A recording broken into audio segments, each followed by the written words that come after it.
think the main event played out exactly the way people thought it would. A lot of questions about Conor McGregor's wrestling. You know, he did pretty good in the scramble a couple of times, got up out from underneath one time, but when Chad Mendes got that top position, he was able to stay there, do damage.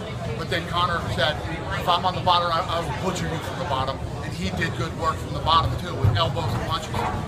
You know, honestly, do you think that the result would have been different had Chad Mendes had a complete camp? Well, it goes both ways. And Chad had a full camp and had Conor prepared for a wrestler. It might have been a completely different fight. Great. Rory McDonald has an unbelievable chin, an amazing heart, doggedness, determination, you know, guts, grit, you name it. You know, that kid had his nose broken in the first round, couldn't breathe, couldn't see, kept moving forward, then ends up hurting Robbie Lawler.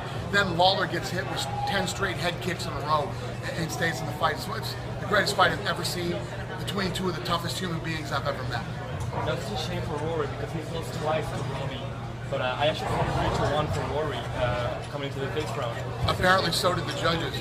I had it 2-2 going into the 5th round. All right. Yeah, so, but I'm not a judge. Neither are you. So that's true. Only the judges matter, and they had it scored the way you did. But what happens to Rory now? He gave Robbie such a fight, even a harder fight than Mendes. Well, what happens to Rory is Rory's one of those guys, probably the best guy in the world that isn't the champion, and a lot of other guys got to try to go through him now. So I don't know. But this is one of those fights, you know, that can change a guy too. You got to see how Rory bounces back from a fight like tonight. Yeah, everything leading up to this event was breaking all the records that we ever had. And we knew that we had a great event. We knew that everything was in place, you know, from a new show open, new graphics, the entrances being sung by the artists, the fights, the stylistic message.